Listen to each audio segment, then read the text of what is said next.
Semangat membara, tak kenal menyerah, Tridharma selalu siap sedia. Assalamualaikum warahmatullahi wabarakatuh. Rekan-rekan yang saya hormati, mohon maaf terlambat karena tadi ada yang harus ditunggu. Baik, pada siang hari ini kami dari Polres Metro Jakarta Selatan akan menyampaikan rilis terkait pengungkapan penyalahgunaan tindak pidana narkotika jenis ganja, yang sebenarnya merupakan keprihatinan buat kita bersama, di mana salah satu pelaku dalam penyalahgunaan tindak pidana narkotika ini merupakan public figur yang seharusnya bisa memberikan contoh kepada. Bersama asisten, Robi Geisa dihadirkan dalam rilis kasus narkoba. Kabar Publik Jakarta, gitaris dari grup band Geisa kembali ditangkap terkait kasus narkoba untuk yang ketiga kalinya. Dalam rilis yang berlangsung di Polres Metro Jakarta Selatan, Senin tanggal 21 Maret tahun 2022, mantan suami Cita Ratu Nansya ini pun turut ditampilkan di hadapan awak media. Tak sendiri, dalam kesempatan itu AJ yang merupakan asisten Robi juga ikut dimunculkan dalam rilis tersebut. Keduanya bahkan tampil menggunakan baju tahanan oranye bernomor 40 dan 10. Menjadi keprihatinan karena pelaku merupakan publik figur yang harusnya bisa menjadi contoh baik buat masyarakat. Jangan sampai menjadi contoh, kata Kapolres Jakarta Selatan Kombes Pol Budi Herdi Susianto. Robi sendiri ditangkap di kawasan Pancoran, Jakarta Selatan, pada tanggal 19 Maret tahun 2022 malam bersama dengan AJ. Penangkapan bermula dari laporan masyarakat yang mencurigai studio musik tempat sang musisi berkegiatan. Pengungkapan ini bermula adanya laporan masyarakat yang menginformasikan ada informasi orang mencurigakan yang ada di kantor studio musik di daerah Pancoran, kata Budi. Tim melakukan penyelidikan, ada seseorang dengan gerak-gerik mencurigakan, keluar masuk kamar mandi. Dilakukan penggeledahan, dari tangan yang bersangkutan ditemukan ganja, lanjutnya. Dari penggeledahan itu, ditemukan barang bukti berupa narkotika jenis ganja. Ada yang masih berada dalam paket dan ditemukan pula ganja sisa pakai. Menemukan barang bukti yang pertama ganja, dalam paket, yang pertama seberat 8 gram, kemudian ada juga bekas ganja yang sudah dilinting dan sudah dihisap, kata Budi. Berdasarkan hasil tes urin, Robi juga diketahui positif mengonsumsi ganja. Atas perbuatannya, rekan dari Regina Putirai ini ditetapkan sebagai tersangka dengan hukuman minimal 4 tahun penjara. Untuk tersangka RS dikenakan pasal 114 atau 1 subsidiar 127, hukuman paling singkat 4 tahun paling lama 12 tahun penjara. Ini jadi keprihatinan kita semua, mudah-mudahan enggak menjadi contoh. Penyidik menemukan adanya barang bukti berupa yang pertama ganja dalam paket.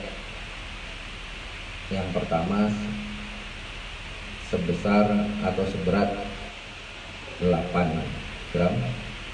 Kemudian ada juga bekas ganja yang sudah dilinting, yang sudah dihisap. Dari perbuatan yang dilakukan oleh tersangka ini, kemudian penyidik menetapkan kedua orang ini sebagai tersangka dengan persangkaan pasal terhadap saudara AJ pasal 114 ayat 1 subsidiar 111 ayat 1 subsidiar 127 Undang-Undang Nomor 35 Tahun 2009 tentang narkotika dengan ancaman hukuman paling singkat 5 tahun dan paling lama 20 tahun. Sedangkan untuk tersangka RS disangka pasal 114 ayat 1 subsidiar 127 Undang-Undang Nomor 3 Tahun 2009 tentang narkotika dengan ancaman hukuman paling singkat 4 tahun dan paling lama 12 tahun penjara. Dan tentunya ini menjadi keprihatinan kita semua. Mudah-mudahan ini tidak ditiru oleh masyarakat lain. Demikian yang bisa kami sampaikan. Tidak ada yang mau ditanyakan?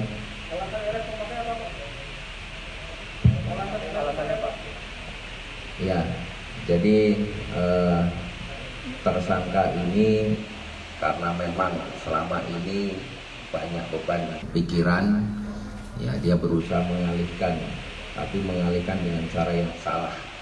Ini dengan cara menggunakan narkotika. Pak, diketahui tuh RS ini bukan yang pertama kalinya ditangkap terkait ganja ya Pak. Berarti sudah diketahui berarti Pak dari pemeriksaan Sabtu kemarin sudah berapa kali kalau dalam terakhir kan tahun 2015 ditangkap. Nah, berarti sejak penangkapan dia mulai menggunakan ganja lagi. Lalu kemudian dari mana ganja ini didapatkan? Apakah sama dari yang tahun 2013 dan 2015 pasokan barangnya atau dari mana? Ya, jadi berdasarkan data yang kami miliki memang saudara RS ini bukan kali ini ya tersandung masalah yang sama, dan tentunya ini juga menjadi tugas kami untuk melakukan pendalaman terhadap asal barang tersebut, karena memang saat ini yang kami dapatkan ini yang bersangkutan melakukan pemesanan barang melalui saudara Aceh. Nah, ini juga masih terus kami lakukan pendalaman apakah ada keterkaitan dengan kasus-kasus sebelumnya. Sejak kapan menggunakan ganja lagi? Sejak kapan menggunakan ganja lagi?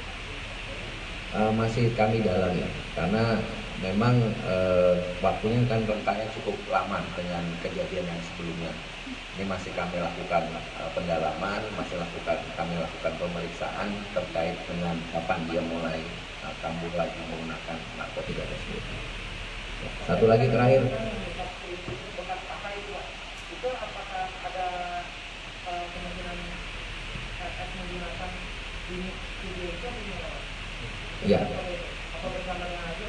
Jadi memang sebagai asisten AJ diperintahkan oleh RS untuk mempersiapkan barang-barang tersebut, termasuk dalam hal ini untuk melakukan pengelintingan. Kemudian selesai dilakukan persiapan, barang tersebut akan diserahkan juga kepada saudara RS. Jadi memang penggunaannya ya di sekitaran atau seputaran studio tersebut. Ya, demikian rekan-rekan.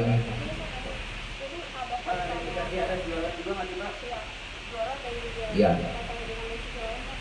tentunya segala kemungkinan akan kami dalami, ya termasuk dengan pihak-pihak lain yang mungkin mengetahui ataupun mungkin juga melakukan pembiaran terhadap tindak pidana ini. Tentu akan kami mintain keterangan dan akan kami dalami apakah ada keterkaitannya atau tidak. Demikian rekan-rekan, terima kasih. Ada lagi pesan dari kami, ini suatu contoh yang tidak patut untuk ditiru. Mudah-mudahan kita masyarakat Indonesia khususnya generasi muda bisa terhindar dari penyalahgunaan narkotika. Terima kasih. Assalamualaikum warahmatullahi wabarakatuh. Di bawah naungan Ibu Pertiwi, Tridharma tak pernah ingkar janji untukmu bangsa dan negeri ini.